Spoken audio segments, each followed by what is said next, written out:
खबरों के निष्पक्ष विश्लेषण के लिए सब्सक्राइब करें Jantantra TV and press the bell icon. Never miss any update. नमस्कार, स्वागत है हमारे इस खास बुलेटिन में। मैं हूं आपके साथ ऋतु तिवारी। ये बुलेटिन खास इसलिए है क्योंकि इसमें हमारे देश भर के रिपोर्टर्स हमारे साथ जुड़ेंगे जो अपने अपने राज्य के बारे में हर बड़ी खबरों से आपको रूबरू कराएंगे। पूरे दिन क्या कुछ होने वाला है और किस बड़ी खबर पर हमारी नजर रहने वाली है, चाहे वो राजनीतिक जगत की खबर हो, क्राइम की खबर हो या फिर कोई और, हर खबर आप तक हमारे रिपोर्टर्स पहुंचाएंगे। इन तमाम चीजों को लेकर उनसे चर्चा करेंगे और साथ ही हर राज्य में मौजूदा हालात कैसे हैं, क्या हो रहा है, इसके बारे में भी आपको बताएंगे। तो आपको सीधे लिए चलते हैं। हमारे साथ अलग अलग राज्य से इस वक्त रिपोर्टर मौजूद है। हमारे साथ श्रीकांत प्रत्यूष बिहार से मौजूद है, साथ ही साथ वाराणसी से अमित सिंह मौजूद है, वहीं राजस्थान से अरविंद पलावत हमारे साथ मौजूद है और लखनऊ की बात करें तो हमारे साथ पंकज चतुर्वेदी जुड़ चुके हैं। सबसे पहले हम बिहार चलते हैं। क्या कुछ इस वक्त बिहार की स्थिति है, वहां के आज के दिन में क्या कुछ खास रहने वाला, श्रीकांत से जानेंगे। ऋतु, सबसे पहले हम चर्चा कर लें झारखंड की तो ठीक रहेगा। झारखंड में 24 जिले हैं जिसमें से 6 जिले कोरोना के संक्रमण से प्रभावित हैं और अभी तक रांची में जो कोरोना संक्रमित मरीज है उनकी संख्या बहुत बढ़ गई है, 14 हो गई है। बोकारो में 9 हैं और 2 हैं हजारीबाग में, 2 कोडरमा में और एक है मरीज गिरिडीह सिमडेगा में। तो वहाँ पर भी 28 कोरोना पॉजिटिव मरीजों की संख्या पहुँच गई है। अब तक 2 की मौत हो चुकी है। तो झारखंड में भी स्थिति खराब होती जा रही है, वहाँ भी कोरोना पॉजिटिव मरीजों की संख्या बढ़ती जा रही है।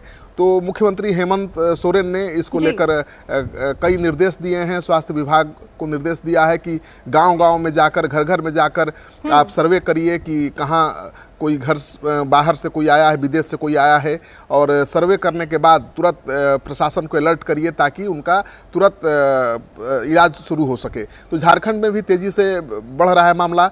और जहां तक बिहार की बात है, बिहार में बुधवार को केवल 2 नए मामले सामने आए हैं और इसके साथ बिहार में कोरोना पॉजिटिव मरीजों की संख्या बढ़कर 72 हो गई है। सबसे बड़ी बात यह है कि पटना को माना जा रहा था कि कोरोना फ्री हो गया है, 15 दिन से कोई नया पॉजिटिव केस आया नहीं था। लेकिन कल जो 2 केस सामने आए हैं, एक नालंदा का और एक वैशाली का, उसने पटना की चिंता बढ़ा दी है। दोनों का पटना का से कनेक्शन है। नालंदा का मरीज 7 दिन तक सुल्तानगंज में रह चुका है जहां पर उसका ससुराल है, और वैशाली का मरीज एम्स में भर्ती होने से पहले पटना के राजेंद्र नगर में इलाज करा चुका है और उसके परिजन भी पटना के गेस्ट हाउस में ठहरे हुए हैं। उनकी खोजबीन की जा रही है ताकि उनको क्वारंटाइन किया जा सके। तो पटना जो अब तक सुरक्षित लग रहा था, अब नालंदा और वैशाली के जो कोरोना पॉजिटिव मरीज हैं उनसे पटना का चेन जुड़ता हुआ दिख रहा है। तो पटना के लिए भी चिंता की बात है। पटना की सीमा को वैसे भी सील कर दिया गया है। पटना के गांधी सेतु पुल को बंद कर दिया गया है जो उत्तर बिहार को पटना से जोड़ता है। पटना की सारी सीमाओं को सील कर दिया गया है। पटना से कोई बाहर नहीं जा सकता, पटना में कोई अंदर नहीं आ सकता। लेकिन जो चेन जुड़ गया है नालंदा और वैशाली के मरीजों का पटना से, उसने सरकार की चिंता बढ़ा दी है। और निजामुद्दीन के बाद बिहार के नालंदा में तबलीगी जमात का कार्यक्रम होने की गुप्त सूचना आई है। खबर के अनुसार बिहार शरीफ के शेखना मस्जिद में 14-15 मार्च को दिल्ली के निजामुद्दीन की तरह एक सभा हुई थी तबलीगी जमात की, जिसमें 640 लोग शामिल थे। इस सूचना के बाद पूरे बिहार में हड़कंप मच गया है क्योंकि 640 लोग आए थे, उसमें से एक पॉजिटिव निकल गया है। अब सबकी जांच की जा रही है, सबको खोजा जा रहा है। वैसे भागलपुर के भी जो 12 लोग थे उनको प्रशासन ने खोज लिया है। 36 लाख राशन कार्ड लोगों को नहीं मिला है।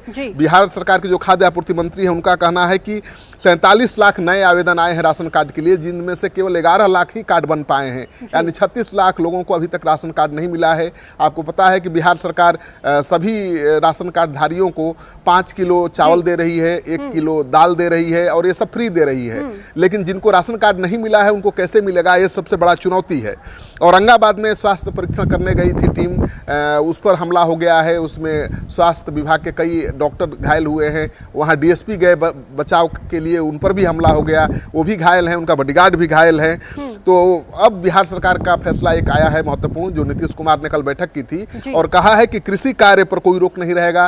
पैक्स को गेहूं की खरीद करने का निर्देश दिया है और नल जल योजना, सड़क निर्माण, बाढ़ राहत बचाव कार्य शुरू करने का निर्देश दिया है। तो लॉकडाउन के बीच कुछ क्षेत्रों में काम करने की छूट मुख्यमंत्री नीतीश कुमार ने दे दी है। जी श्रीकांत, कहीं ना कहीं अभी गाइडलाइन कल जारी हुई है, लॉकडाउन 2.0 की बात हो रही थी, उसके बाद गाइडलाइन जारी हुई है। ये जो फैसले लिए गए हैं बिहार सरकार की तरफ से गाइडलाइन के तहत लिए गए हैं, जो छूट की बात कही जा रही थी, एक हफ्ता बहुत ही क्रूशियल बताया जा रहा था। उसके बाद उन्होंने कहा था जो इलाके सुरक्षित लगते हैं वहां गाइडलाइन के मुताबिक थोड़ी छूट दी जाएगी, लेकिन उससे पहले अगर बिहार सरकार ये फैसला लेती है तो अहम फैसला होगा ये।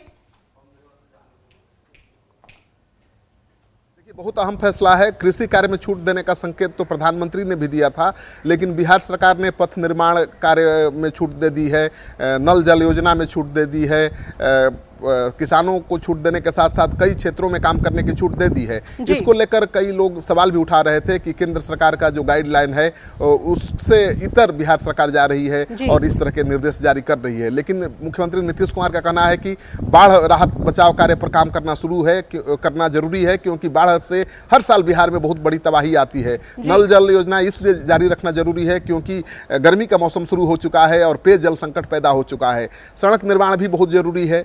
तो बिहार में तो इस साल चुनाव है, सरकार बैठ नहीं सकती है, तो इस लॉकडाउन के बीच भी कई क्षेत्रों में काम करने का निर्देश मुख्यमंत्री नीतीश कुमार ने दे दिया है। ठीक है श्रीकांत, अब हमारे साथ राजस्थान से अरविंद पलावत जुड़ चुके हैं। अरविंद, आज के दिन राजस्थान में क्या कुछ खास रहने वाला है, क्योंकि लगातार कोरोना मरीजों की संख्या भी बढ़ रही है, राजस्थान में भी इसका असर देखने को मिल रहा है। आज के दिन क्या कुछ खास रहेगा? जी देखिए, यदि राजस्थान की बात करें तो लगातार कोरोना पॉजिटिव मरीज है, उनकी संख्या बढ़ रही है और अब से कुछ मिनट पहले जो मेडिकल बुलेटिन जारी हुआ है उसके अंदर नई जो जानकारी आई है कि 25 नए कोरोना पॉजिटिव यहां पर राजस्थान में मिले हैं। इसके साथ ही जो संख्या है कोरोना पॉजिटिव मरीजों की वो बढ़कर के 1101 यहां पर पहुंच चुकी है। और आज सुबह जो 25 नए जो पॉजिटिव आए हैं उसमें आपको बताना चाहूंगा 11 लोग जो हैं वो टोंक के हैं, 10 जोधपुर के हैं और एक व्यक्ति इनमें बीकानेर का है, 2 जो झुंझुनू और 1 अजमेर जिले का है। इस तरह से कहा जा सकता है कि काफी संख्या में जो लोग हैं वो यहाँ पर कोरोना पॉजिटिव मिल रहे हैं। और वहीं यदि जयपुर की बात करें, राजधानी जयपुर के सबसे ज्यादा जो पॉजिटिव हैं वो जयपुर जिले में है और जयपुर में इनकी संख्या है वो 483 हो चुकी है और कल बड़ी संख्या में लोग मिले। हालांकि अभी सुबह का जो मेडिकल बुलेटिन जारी हुआ है इसके अंदर एक भी जो कोरोना पॉजिटिव है यहाँ पर नहीं पाया गया, तो कहीं ना कहीं एक राहत की खबर सुबह आज लेकर के आई है जयपुर के लिए। तो वहीं यदि दूसरी बड़ी बात करें तो अब तक 14 लोगों की राजस्थान में कोरोना से मौत हो चुकी है। कल के दिन में जो 3 डेथ हुई है वो राजस्थान में हुई है, इसमें 2 लोगों की मौत जयपुर में और 1 कोटा का रहने वाला है। ऐसी स्थिति में अब तक जो मृतकों का आंकड़ा है वो यहाँ पर 14 पहुंच चुका है। 14 लोगों की राजस्थान में कोरोना से मौत हो चुकी है। हालांकि इनकी मेडिकल हिस्ट्री रही है, लेकिन फिर भी इस बात से इनकार नहीं किया जा सकता क्योंकि ये सभी लोग कोरोना पॉजिटिव थे। वहीं राज्य के 33 में से 25 जो जिले हैं वो कोरोना की जद में है। साथ ही 157 लोग जो हैं वो कोरोना पॉजिटिव थे, जिनको ट्रीटमेंट के बाद में आइसोलेशन में जब उनको रखा गया तो अब उनकी जो रिपोर्ट है वो नेगेटिव आ चुकी है और इनमें से 82 लोगों को अब जो है डिस्चार्ज किया जा चुका है, यानी इन लोगों को अपने घर भेज दिया गया। हालांकि 14 दिन के लिए जो होम आइसोलेशन है वहां पर उनको रखा जाएगा और इस दौरान भी उनकी मॉनिटरिंग की जाएगी। किसी तरह के जो लक्षण है जो पूर्व में पाए गए थे इस तरह का कोई लक्षण वहां पर नहीं पाया जाए। साथ ही जो घर वालों से उनको दूर रखा जाएगा क्योंकि होम आइसोलेशन के तहत भी इस तरह के जो नियम कायदे हैं वो लागू होते हैं क्योंकि किसी भी व्यक्ति को संक्रमण ना फैले, इसके लिए इन सब चीजों का जो बंदोबस्त है यहाँ पे किया जाता है। वहीं राजस्थान सरकार ने एक चैटबूट ऐप यहाँ पर एक डेवलप किया है जो व्हाट्सएप चैटबूट है और यहाँ पर कोरोना से जुड़ी हर एक जानकारी जो है वो ऑटोमेटिकली यहाँ पर मिलेगी। आपको केवल उस चैटबूट के लिंक पर जाकर क्लिक करना है और उसके बाद में आपको जो भी जानकारी चाहिए कोरोना से जुड़ी कई भ्रांतियां भी इस वक्त चल रही है जी। तो ऐसी स्थिति में इन सभी चीजों को दूर करने के लिए चैटबूट है ये यहाँ पर एक डेवलप किया गया है ताकि लोग जो हैं वो जानकारी ले सके। तो वहीं मुख्यमंत्री अशोक गहलोत उन्होंने लगातार बैठकें ले रहे हैं और इन बैठकों में ये कल कहा गया है कि 21 तारीख से जो है मॉडिफाइड लॉकडाउन है वो यहाँ पर रहेगा। मॉडिफाइड लॉकडाउन का मतलब यह है कि कुछ मामलों में छूट दी जाएगी, जिस तरह से केंद्र सरकार ने जो छूट दी है वो छूट यहाँ पर रहेगी, लेकिन सोशल डिस्टेंसिंग का पालन कराया जाएगा। साथ ही होम डिलीवरी ज्यादा से ज्यादा की जाएगी ताकि लोग घरों से बाहर नहीं निकले।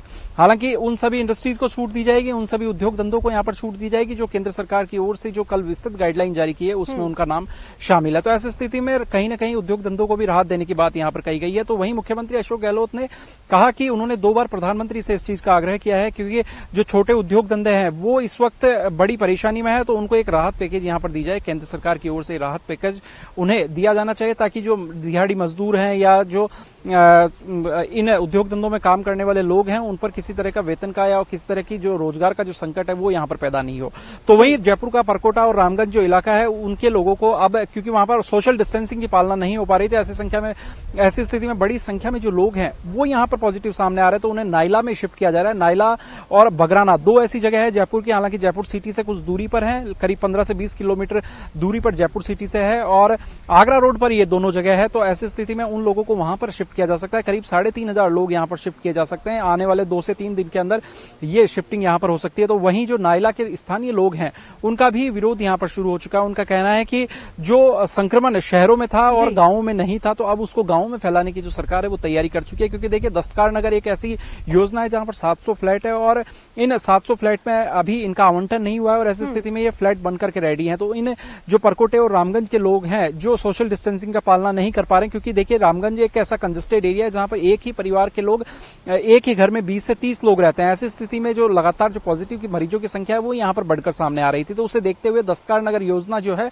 वहां पर, और बगराना में जो हाउसिंग बोर्ड के जो फ्लैट्स बनाए हुए हैं उसके अंदर इनको शिफ्ट करने की योजना है, इसके लिए तैयारियां भी कर दी है। लेकिन स्थानीय लोगों का लगातार विरोध जारी है। इससे पहले आपको बता दूं, जिस तरह आरयूएचएस में लोगों को शिफ्ट किया गया था, उसके बाद प्रतापनगर के लोगों का विरोध था, लेकिन हालांकि इस विरोध को दरकिनार किया गया और उसके बाद उन लोगों को शिफ्ट किया गया था। ऐसी स्थिति माना जा रहा है कि सरकार जो है उन्होंने तैयारियां पूरी कर ली है, और इन जो फ्लैट्स में चाहे उसमें लाइट और पानी, इन सभी की व्यवस्था वहां पर कर दी गई है, और लोगों को यहां पर क्वारंटाइन करने के लिए वहां पर रखा जाएगा, ये कहा जा रहा है। तो मुख्यमंत्री अशोक गहलोत के निर्देश पर चिकित्सा मंत्री रघु शर्मा, परिवहन मंत्री प्रताप सिंह खाचरियावास, विधायक अमीन कागजी और रफीक खान, ये सभी लोग वहां पर जाकर के आ चुके। सभी व्यवस्थाओं का उन्होंने जायजा लिया है। हाउसिंग बोर्ड के जो चेयरमैन है पवन अरोड़ा, वो भी इनके साथ रहे। ऐसी स्थिति में लगातार अब मॉनिटरिंग की जा रही है। 2 से 3 दिन में ये रेडी टू मूव यहां पर इसको कर दिया जाएगा, जहां पर लोग अब रह सकेंगे। तो वहीं यदि दूसरी बड़ी बात की बात करें, आज एक बार फिर मुख्यमंत्री अशोक गहलोत वीडियो कॉन्फ्रेंस कर सकते हैं। इस दौरान अधिकारियों को कई तरह के दिशा निर्देश यहां पर दिए जा सकते हैं, और इन दिशा निर्देशों में यही प्रयास रहेगा कि किसी भी तरह से जो कोरोना है उस पर लगाम लगाई जाए। हालांकि देखिए, जयपुर का जो परकोटा है, जयपुर का जो रामगंज इलाका है, वहां पर लगातार जांच की जा रही है। लगातार क्लस्टर जो बनाए गए थे उसके तहत रैंडम जो सर्वे किया जा रहा है, रैंडम सैंपल्स लिए जा रहे हैं, उन सैंपल्स की जांच की जा रही है। मुख्यमंत्री का कहना है कि अभी कुछ दिन और इस तरह का जो आंकड़ा है वो यहां पर देखने को मिल सकता है, क्योंकि जांच काफी ज्यादा हो रही है, और जो 30 क्लस्टर्स अलग अलग बनाए गए, एक नया फॉर्मूला यहां पर लेकर के आया गया है, और उस फॉर्मूले के तहत यहां पर जांच की जा रही है। जी ऋतु। जी अरविंद, तो लगातार आपको राज्यभर की खबरें से रूबरू करा रहे हैं किस तरीके से राजस्थान की इस वक्त स्थिति है, प्रशासन की तरफ से क्या कुछ कोशिशें की जा रही है उसके बारे में आपको बताया। साथ ही साथ अभी वक्त हो चला एक छोटे से ब्रेक का। ब्रेक के बाद आपको वाराणसी और लखनऊ में क्या कुछ स्थिति है उससे रूबरू कराएंगे। ब्रेक के बाद एक बार फिर से आपका स्वागत है। तो लगातार आपको प्रदेश की क्या कुछ बड़ी खबरें हैं उनसे रूबरू करा रहे हैं, और इसी बीच हमारे साथ तमाम रिपोर्टर्स जुड़े हुए हैं। इस वक्त वाराणसी से हमारे साथ अमित सिंह जुड़े हुए हैं। अमित, वाराणसी में जो गाइडलाइन जारी हुई है उसको लेकर क्या कुछ अहम फैसले प्रशासन की तरफ से, मुस्तैदी क्या कुछ दिखाई जा रही है, और आज दिन भर की क्या कुछ बड़ी खबरें रहने वाली हैं? देखिए ऋतु, पूर्वांचल में अब तक कुल 28 मामले सामने आए हैं। ताजा मामला जौनपुर से सामने आया है। बदलापुर का रहने वाला एक व्यक्ति कोरोना पॉजिटिव पाया गया है, जो तबलीगी जमात का सदस्य भी है। तो कुल 28 मामले अभी तक सामने आए हैं, जिनमें से 15 लोग तबलीगी जमात से हैं। फिलहाल वाराणसी की अगर बात कर लें तो वाराणसी में कुल 9 मामले सामने आए थे अब तक, जिसमें से एक की मौत हो चुकी है, 2 लोग ठीक होकर घर जा चुके हैं। तो ये पिछले 3 दिनों से फिलहाल बनारस में कोई कोरोना पॉजिटिव सामने नहीं आया है, लेकिन पूर्वांचल से कुल कोरोना पॉजिटिव की जो संख्या है वो 28 तक पहुंच गई है। पिछले 2 दिनों में एक अच्छी बात यह है कि जो टेस्टिंग का दायरा है वो अब अंदरूनी इलाके तक प्रशासन ने बढ़ा दिए हैं। ग्रामीण इलाकों तक अब जो जांच का दायरा है वो बढ़ाया गया है। अब तक 13,000 से ज्यादा लोगों को क्वारंटाइन किया जा चुका है, और वाराणसी जो 14 रास्ते हैं वाराणसी को जोड़ने वाले, जो अलग अलग जनपदों को जोड़ते हैं बनारस से, उन सभी 14 रास्तों को सील कर दिया गया है। वाराणसी प्रशासन ने सैनिटाइजेशन के लिए ड्रोन से सैनिटाइजेशन के लिए सिविल एविएशन मिनिस्ट्री और स्वास्थ्य विभाग से अनुमति मांगी है। तो बनारस में अब लगातार कोरोना को रोकने के प्रयास जो है वो तेज होते जा रहे हैं। विशेष रूप से ग्रामीण इलाकों में अब जांच का दायरा बढ़ाया जा रहा है। बीएचयू में होने वाले सभी एंट्रेंस एग्जाम टाल दिए गए हैं। तो ये अभी तक का अपडेट है। प्रशासन अब ग्रामीण इलाकों में जांच का दायरा बढ़ा रहा है, टेस्टिंग की संख्या बढ़ाई जा रही है। जी बिल्कुल अमित, जिस तरीके से हम बात करें, जिक्र किया गया था कि 2000 से भी ज्यादा टेस्टिंग उत्तर प्रदेश में की जा रही है, उसका आपने जिक्र भी किया कि टेस्टिंग लगातार गांव के इलाकों में भी की जा रही है। क्या कुछ और बड़ी बातें रहने वाली है? क्योंकि जो वाराणसी में एक अच्छी खबर है कि 2 दिन से कोई मामला सामने नहीं आया, कहीं ना कहीं एक राहत की खबर है।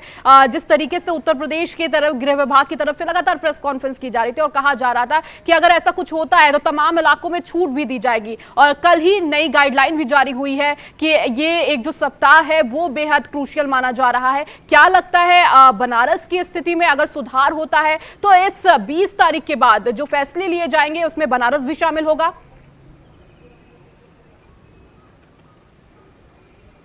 देखिए, बनारस 20 तारीख के बाद उन इलाकों में जो जिनको ढील मिलेगी, जिनको छूट मिलेगी, उसमें शामिल होगा। इसकी संभावना इसलिए भी कम है क्योंकि अभी भी 88 ऐसे मामले हैं जो संदिग्ध हैं और जिनके रिपोर्ट्स का इंतजार हो रहा है। इसके अलावा 6 कोरोना पॉजिटिव अभी भी हैं और 4 इलाके जो हॉटस्पॉट के रूप में चयनित किए गए हैं वो टोटली सील हैं और वहां एक तरीके से कर्फ्यू के हालात हैं। तो ऐसी स्थिति में बनारस को छूट मिलेगी, इसकी संभावना कम है। लेकिन इतना जरूर है कि टेस्टिंग का दायरा बढ़ाने और टेस्टिंग की संख्या बढ़ने से एक उम्मीद जगी है कि अगर लगातार टेस्टिंग का दायरा और टेस्टिंग की संख्या बढ़ती है और कोई केस सामने नहीं आता है तो निश्चित रूप से आने वाले समय में बनारस को छूट मिल सकती है। जी ठीक है अमित, बहुत बहुत शुक्रिया जानकारी के लिए। हमारे साथ पंकज भी जुड़े हुए हैं लखनऊ से। लखनऊ एक अहम केंद्र उत्तर प्रदेश का, आज की स्थिति अगर जाने पंकज, क्या कुछ लगता है बड़ी खबरें रहने वाली है? क्योंकि लखनऊ से ही सब कुछ जिक्र हो रहा है, सारी कानून जो है, जो गृह विभाग की तरफ से प्रेस कॉन्फ्रेंस है, खुद मुख्यमंत्री वहां पर मौजूद है। क्या तमाम तैयारियां की जा रही हैं इस नई गाइडलाइन को लेकर? साथ ही साथ लॉकडाउन पॉइंट अगर दूसरे पार्ट की जिक्र करें तो क्या कुछ तमाम तैयारियां की गई है? देखिए, तैयारियों की जहां तक बात है, जो नई गाइडलाइंस आई है उसको लेकर के उत्तर प्रदेश सरकार पहले से ही उसकी तैयारी कर रही थी जी। और जो केंद्र सरकार से संकेत मिले थे कि 15 अप्रैल के बाद कुछ जरूरी और चीजों में छूट दी जा सकती है, चाहे वो छोटे उद्योग धंधे हों या हॉस्पिटल हों या किसानों से संबंधित हो या सड़क निर्माण को, उसको लेकर के सरकार ने तैयारी की थी, बाकायदा ऐलान भी कर दिया था। लेकिन प्रधानमंत्री ने लॉकडाउन 2 का जब निर्णय लिया तो सारी आदेशों को फिर से वापस ले लिया गया। हालांकि कल जो एडवाइजरी जारी हुई है कैबिनेट की बैठक के बाद 20 अप्रैल को उन सभी चीजों पर जिसपे उत्तर प्रदेश सरकार ने तैयारी की थी उनमें केंद्र सरकार छूट देने की तैयारी कर रही है, बशर्ते वो जिले हॉटस्पॉट में शामिल न हो, वहाँ कोरोना के बड़ी संख्या में केस सामने न आ रहे हों। ऐसे जिलों की सूची प्रदेश सरकार से हर राज्यों से मांगी है और वो सूची जाने के बाद उत्तर प्रदेश के 35 के आसपास ऐसे जिले हैं जहाँ पे स्थिति सामान्य हो सकती है। कुछ जरूरी शर्तों के साथ वहाँ पे रियायत देने का निर्णय सरकार करेगी। हालांकि कल से सचिवालय में अंडर सेक्रेटरी के लेवल तक और प्रमुख सचिव तक सभी अधिकारियों को बुला लिया गया है। साथ ही सेक्शन ऑफिसर और रिव्यू ऑफिसर को भी अलर्ट पे रखने को कहा गया है। इसके साथ साथ रजिस्ट्री कार्यालय आज से खोल दिया गया है और आगे निर्णय 20 अप्रैल के बाद लिया जाएगा। जहां तक कोरोना को लेकर के बात है, लखनऊ में आंकड़ा बढ़ करके आज 88 हो गया है। एक कोरोना पॉजिटिव केस की रिपोर्ट अभी और आई है, जबकि 18 आगरा को लेकर के रिपोर्ट आई है। आगरा में 18 केसों की और बढ़ोतरी हुई है, तो सबसे ज्यादा भयावह स्थिति आगरा की है। तो ऐसे जिलों को 20 अप्रैल के बाद भी जो है छूट मिल पाना संभव दिखता नहीं है, चाहे वो आगरा हो या गाजियाबाद हो, नोएडा हो, मुरादाबाद हो। लेकिन पूर्वांचल सहित ऐसे कई डिस्ट्रिक्ट हैं जहाँ पे सरकार जल्द ही उनकी सूची भेजेगी। लेकिन ये भी केंद्र सरकार ने तय किया है कि वो जो सूची, जो जिले शामिल होंगे, वो रोज के जो कोरोना पॉजिटिव के केस आएंगे उस पे निर्भर करेंगे, वो रोज सूची अपडेट की जाएगी। तो एक ये बड़ा निर्णय लिया गया। दूसरी तरफ गरीब किसानों को जिनके पास कार्ड नहीं है या जो जिनके पास जॉब कार्ड है या कहीं श्रमिक रजिस्ट्रेशन है, सरकार अब उनको फ्री में 5-5 किलो राशन प्रति व्यक्ति बांटने का निर्णय लिया है। किसी को कोई दिक्कत न हो नई गाइडलाइंस उत्तर प्रदेश सरकार जल्द जारी करेगी और किसानों को लेकर के सबसे ज्यादा सरकारें चिंतित हैं। इसी नाते मुख्यमंत्री ने निर्णय लिया है कि किसानों के घर जा करके डोर टू डोर जो गेहूं की जो फसल कटी है उसकी सरकार खरीदारी करेगी। इसको लेकर के एक बड़ा निर्णय लिया है। साथ ही कृषि यंत्रों से जुड़ी सभी दुकानों और जो कृषि यंत्र हैं, जो कंबाइन है, हार्वेस्ट है, उनको बेरोक टोक आने जाने का निर्णय सरकार ने लिया है। फिलहाल मुख्यमंत्री अभी थोड़ी देर के बाद टीम 11 के साथ बैठक करेंगे और आने वाले चूंकि सोमवार से परिस्थितियां किन जिलों में सामान्य की जाएगी इसको लेकर के भी निर्णय सरकार लेगी। आगे क्या तैयारियां हैं, आगे क्या रणनीति बनाई जाएगी, इसको लेकर के मुख्यमंत्री अपने आवास पे थोड़ी देर के बाद बैठक करने जा रहे हैं। ठीक है पंकज, हमारे साथ लगातार बिहार और झारखंड की खबरों देने के लिए श्रीकांत इस वक्त मौजूद है। श्रीकांत, अगर बात करें कि लगातार जो प्रवासी मजदूर है, एक बार फिर जब लॉकडाउन 2 की स्टार्टिंग हुई है, प्रवासी मजदूर एक बार फिर अपने अपने घर को जाने को मजबूर हो गए हैं। लगातार तस्वीरें भी सामने आ रही हैं। बिहार की बात करें तो लगातार जब पहले भी देखा गया था, नीतीश कुमार ने इसका जिक्र किया तो उन्होंने कहा था कि जो भी मजदूर है वो वहीं पर रहे जहां पर वो मौजूद हैं, अपने अपने घर पहुंचने की कोशिश ना करें। लेकिन इस बार क्या लगता है कि तैयारियां कुछ अलग होंगी? देखिए, अभी भी मजदूर आ रहे हैं। राजस्थान से पैदल चलकर 1400 किलोमीटर पहुंच गए हैं गोपालगंज में। तो मजदूरों का आने का सिलसिला अभी भी जारी है और 15 लाख मजदूर आ चुके हैं। उनको रोजगार मुहैया कराना, उनके खाने पीने की व्यवस्था करना बिहार सरकार के लिए बहुत बड़ी चुनौती है। तो बिहार सरकार कह रही है कि सबको राशन कार्ड दिया जाएगा, जिसको राशन कार्ड नहीं है उसके भी खाते में 1000 रुपया भेजा जाएगा। लेकिन सबसे बड़ी चुनौती ये है कि 41 लाख नए राशन कार्ड के आवेदन आए हैं और 11 लाख कार्ड ही अभी दिए जा सके हैं। तो ऐसे में बाकी 36 लाख लोगों को कब तक राशन सरकार मुहैया करा पाएगी, ये बड़ी चुनौती है। सरकार के मंत्री कह रहे हैं कि 3 दिन में करा देंगे। 3 दिन में कैसे 36 लाख लोगों को राशन कार्ड मुहैया कराया जाएगा? और एक बात है कि रांची में हाई कोर्ट ने काफी श्रीकांत, रांची हाई कोर्ट ने सख्त रुख अख्तियार किया है रांची को। जी ठीक है, आप सभी रिपोर्टर्स का बहुत बहुत शुक्रिया तमाम जानकारी देने के लिए। और आपको लगातार जनतंत्र टीवी हर राज्य में क्या कुछ खबरें अहम है उससे रूबरू कराया। फिलहाल इस बुलेटिन में इतना ही। बने रहिए जनतंत्र टीवी के साथ।